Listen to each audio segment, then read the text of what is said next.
자, 오늘 주시는 말씀은 신명기 19장입니다.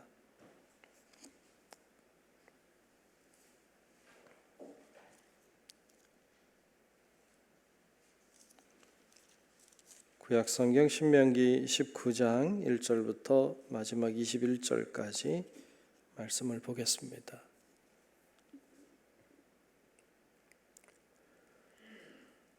다 찾으신 줄로 알고 신명기 19장 1절로 끝절의 말씀 교독하며 말씀 보겠습니다.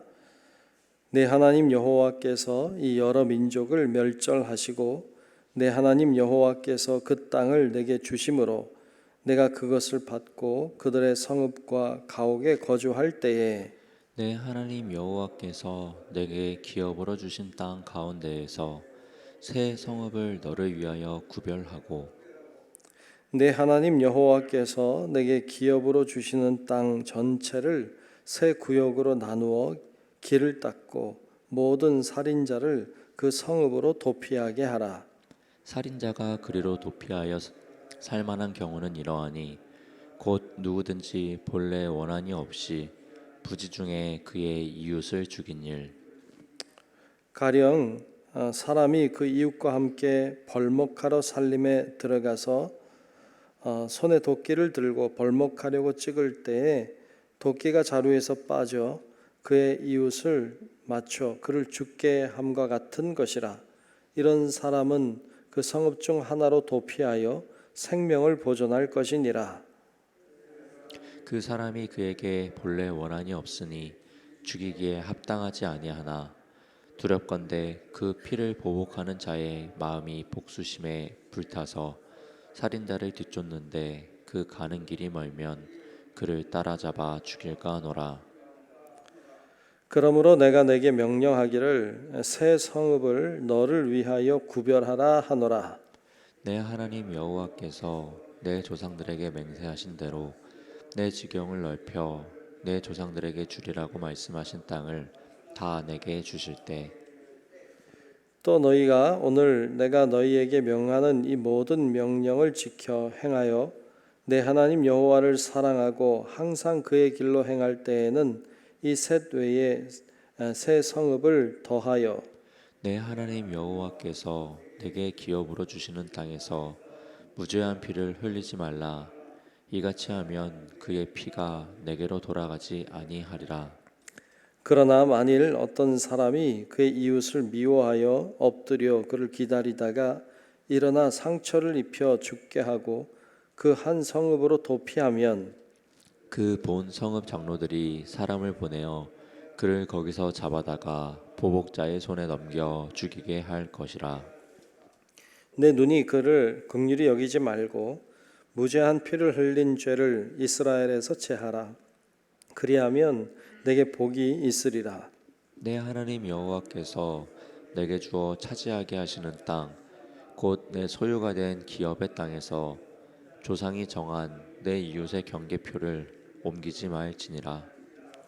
사람의 모든 악에 관하여 또한 모든 죄에 관하여는 한 증인으로만 정할 것이 아니요 두 증인의 입으로나 또는 세 증인의 입으로 그 사건을 확정할 것이며 만일 위증하는 자가 있어 어떤 사람이 악을 행하였다고 말하면 그 논쟁하는 쌍방이 같이 하나님 앞에 나아가 그 당시의 제사장과 재판장 앞에 설 것이요 재판장은 자세히 조사하여 그 증인이 거짓 증거하여 그 형제를 거짓으로 모함한 것이 판명되면 그가 그의 형제에게 행하려고 꾀한 그대로 그에게 행하여 너희 중에서 악을 제하라. 그리하면 그 남은 자들이 듣고 두려워하여 다시는 그런 악을 너희 중에서 행하지 아니하리라. 함께 봅니다. 내 내 눈이 눈이 긍휼히 긍휼히 여기지 여기지 말라. 말라. 생명에는 생명으로, 눈에는 눈으로, 이에는 이로, 손에는 손으로, 발에는 발로이니라. 아멘. 예, 오늘도 주의 은혜가 우리 모두와 함께 하시기를 주님의 이름으로 축복합니다. 네, 오늘 19장의 말씀을 보았습니다. 하나님은 우리가 사는 이곳이 하나님의 나라가 되길 원하십니다. 우리가 결국에 다 하나님의 나라에 가게 되지만 이 세상을 살 때에도 하나님의 나라를 살길 원하세요. 하나님의 나라는 누가 가느냐? 하나님의 나라를 살던 사람이 가는 거예요. 이 세상이 힘들고 어렵고 고난이 많고 고통스러워도 이 땅에서 하나님의 나라를 만들어 가는 사람들, 이 땅에서 하나님의 나라를 이루기 위해서 그렇게 그 목표를 가지고 사는 사람들, 그 사람들이 하나님의 나라에 가면 그 사람들이 그걸 하나님의 나라로 인식하고 받아들이게 되죠. 그런데 그걸 모르고 이 세상을 정말 지옥처럼 지옥의 삶을 살다가 천국에 갈 수는 없어요. 천국에 간다는 걸 모를 거예요. 그래서 하나님의 나라는 우리 가운데 임한다고 하셨어요. 성경에 보면 천국이 임한다고 했지 우리가 천국에 간다고 잘 하지 않으셨어요. 하나님의 나라가 우리 가운데 임재하는 거죠. 우리의 심령에도 임재하고 우리의 삶 가운데 임재하는 것이죠.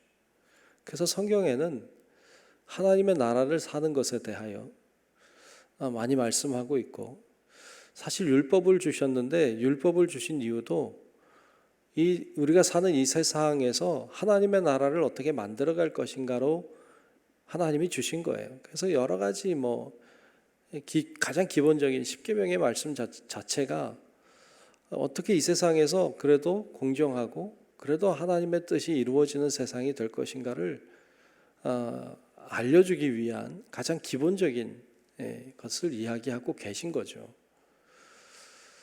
오늘 말씀에도 이제 우리가 계속 보고 있습니다만 거룩한 백성인 성민들이, 하나님의 사람들이 어떻게 살아야 되는가, 이것에 대하여 오늘 본문에서도 이야기하고 있는데요. 오늘 본문은 어떻게 보면 한 가지 이야기를 하고 있어요. 그것은 억울한 사람이 없게 하라. 그러니까 세상을 우리가 살고 있습니다만 세상에 억울한 사람이 얼마나 많아요. 그 억울한 사람이 없게 하라고 하는 것이 오늘 말씀의 큰 주제죠. 그래서 몇 가지 이야기를 하고 있는데 제일 첫 번째 얘기하고 있는 것이 도피성을 이야기하고 있습니다. 도피성. 그 가나안 땅에 들어가거든 3개의 성읍을 정하라. 그리고 그 성읍을 도피성이 되게 하라. 그래서 어디서든지 그 도피성으로 향할 수 있는 길을 닦고, 그리고 그 성에 들어간 자는 죽이지 않도록 이렇게 법을 만들었죠. 그래서 어떤 사람들이 어떤 사람을 죽이는 사건들이 일어나면 무조건 도피성으로 도망을 가는 거죠. 일단 거기 가야 사니까. 일단 거기까지 가는데 그 다음에 재판을 하는 거죠. 재판에서 이 사람이 정말로 살인을 했다면 어떻게 했는지, 왜 했는지 이런 것들을 조사해서 이 사람이 임의로 자기가 계획해서 죽인 것이 아니라면, 의도적으로 죽인 것이 아니라면 그는 그 도피성에 거하여 살도록 그렇게 했죠. 그런데 만일 그 사람이 고의적으로 사람을 죽인 것이라면 그 지역의 장로가 찾아오면 그에게 내어주게 되어 있어요. 그 사람을 죽게 합니다. 그러니까 그렇게 하는 것이, 왜 그렇게 했느냐? 억울한 사람이 없도록 하자는 거죠. 일부러 죽인 것도 아닌데 살인이라고 하는 일을 저질렀다면 그는 죽을 수밖에 없는 상황이 되고, 그건 얼마나 억울한 일입니까? 그러니까 이처럼 억울한 일이 없도록 그렇게 하도록 하기 위해서 이 도피성을 만들게 했어요. 그래서 이 요단강을 기준으로 해서 왼쪽에 3개, 오른쪽에 3개, 사실 이렇게 6개의 도피성을 만들죠. 그리고 그곳에 도피한 자들은 일단 살게 하는 이런 법을 만들었어요. 억울한 자가 없도록 하기 위해서죠. 두 번째 나오는 이야기는 이제 그래서 저 도피성 이야기를 쭉 하면서 이제 무죄한 자의 피를 없게 하라, 이제 그런 이야기를 하고 있죠. 무죄한 피를 흘리지 말아라. 그런 이야기를 하고 있어요. 이게 억울한 자들을 없게 하는 것에 대하여 이야기하고 있고요. 두 번째는 이웃의 경계표를 옮기지 마라. 그 땅에 이제 땅을 구분하는 오늘날에도 그런 게 있지 않습니까? 이렇게 땅을 구분하는 어떤 지계표가 있는데 그걸 이렇게 나 쪽으로 유리하도록 이렇게 옮겨 놓는 일들을 할 수도 있죠. 그러면 분명히 누군가가 억울한 일이 생기죠. 그렇게 누군가를 억울하게 하도록 지계표를 옮기는 일을 하지 마라라고 말씀하고 있고요. 세 번째로 이야기하고 있는 것은 이제 어떤 사람이 죄를 지었을 경우에는 증인을 세우게 되는데 한 사람의 이름으로 한 사람이 증인일 경우에는 그것을 실행하지 못하도록 적어도 2명, 적어도 3명은 있도록 그런 증인들이 있을 때 그를 재판할 수 있도록 그렇게 하라는 것이죠. 왜? 또한 공정하게 하라는 것이죠. 억울한 자가 없게 하라는 것이죠. 그래서 그런 법을 세우고 그렇게 지키도록 했습니다.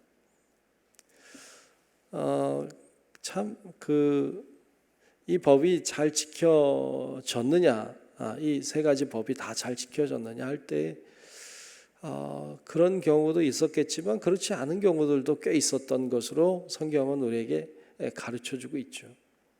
이거대로 말씀대로 잘 지켰으면 좋았을 텐데 그게 잘 지켜진 경우도 있겠지만 그렇지 못한 경우들도 있었던 것으로 보입니다. 예수님도 그러셨죠. 예수님도 십자가에 달리셨지만 증인들이 그렇게 몇 사람 있긴 했지만 그러나 참 굉장히 불충분하게 그렇게 진행됐던 것도 볼 수 있고 예수님 자체가 억울한 사실 십자가의 죽음을 맞이하시기도 했죠. 이런 불합리하고 또 불공정하고 억울한 사람들이 많이 발생했던 것을 볼 수 있어요. 하나님 기뻐하는 일이 아니죠. 그리고 율법이라고 하는 것이 그것을 잘 지키도록 하기 위해서 만들어 놓은 것인데 그걸 잘 해내지 못했던 것도 볼 수 있습니다. 그래서 오늘 말씀 맨 마지막 절 21절에 보면 그런 이야기를 하고 있죠. 내 눈이 긍휼히 여기지 말라. 생명에는 생명으로, 눈에는 눈으로, 이에는 이로, 손에는 손으로, 발에는 발로이니라 그랬어요. 이 율법의 기본 정신이죠. 행한 대로 갚는 것. 그걸 공정하다고 생각했죠. 그렇죠. 그거대로 공정하게 어떤 사람이 내 팔을 부러뜨렸으면 그 사람의 팔도 부러뜨리는, 내 다리를 상하게 했으면 그 사람의 다리도 상하게 하는, 공정하게 한다고 하는 의미가 들어있어요. 율법이라고 하는 건 그처럼 공정하게 행하는 것을 이야기하고 있죠.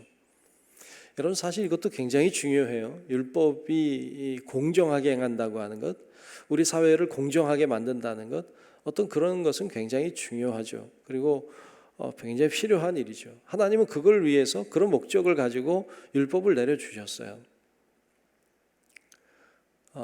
그런데요, 오늘 구약성경에는 이제 그런 의도로, 상당히 좋은 의도로 사실 율법을 주셨는데 율법이라고 하는 것이 가지고 있는 한계가 분명히 있습니다.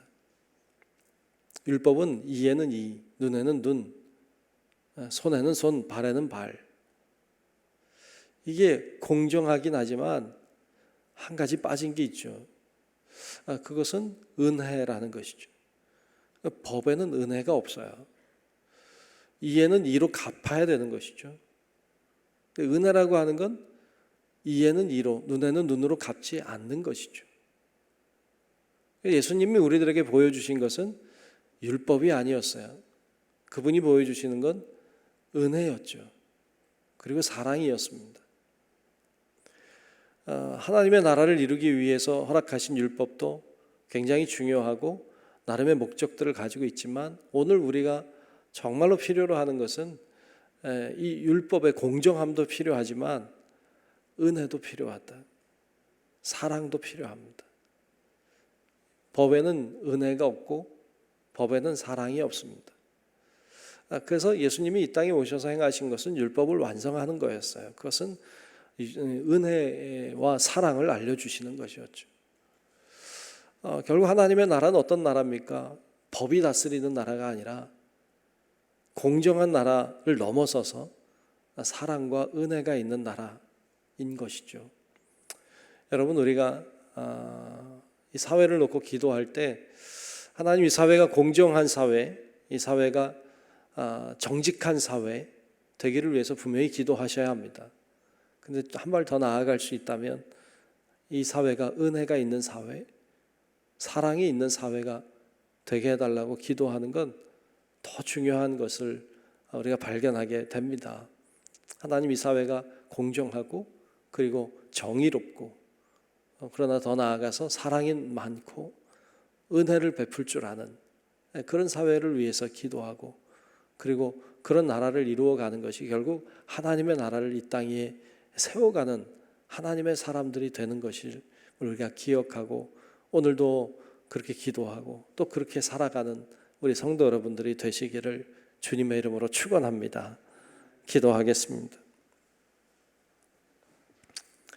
은혜로우신 아버지 하나님, 오늘도 하나님께서 우리를 인도하시고 우리를 이끌고 계심을 믿습니다. 하나님, 정말로 이 세상이 공정하고 정직하기를 원합니다. 뿐만 아니라 이 사회가 은혜가 있고 사랑이 풍성하기를 원합니다. 하나님, 그러므로 이곳에 하나님의 나라가 임하는 것을 보게 하시고 하나님이 지배하고 다스리시고 통치하시는 아름다운 곳이 될 수 있도록 우리의 심령을, 우리의 가정과 생활을 하나님 다스려 주시고 인도하여 주시옵소서. 우리의 기도의 제목들을 가지고 오늘도 하나님 앞에 나온 주의 사랑하는 성도들을 기억하시고 큰 은혜를 더하시고 소망 가운데 우리를 인도하여 주사 하나님이 기뻐하시는 일들을 이루어가고 하나님께 영광 돌리는 우리 모든 성도들 되게 하여 주시옵소서. 오늘도 주님이 동행하는 삶 살기를 소망하오며 살아계신 예수님 이름으로 간절히 기도하옵나이다. 아멘. 하늘에 계신 우리 아버지여, 이름이 거룩히 여김을 받으시오며 나라가 임하시오며 뜻이 하늘에서 이루어진 것 같이 땅에서도 이루어지이다. 오늘 우리에게 일용할 양식을 주시옵고 우리가 우리에게 죄 지은 자를 사하여 준 것 같이 우리 죄를 사하여 주시옵고 우리를 시험에 들게 하지 마시옵고 다만 악에서 구하시옵소서. 나라와 권세와 영광이 아버지께 영원히 있사옵나이다. 아멘. 있습니다. 이제 주시기를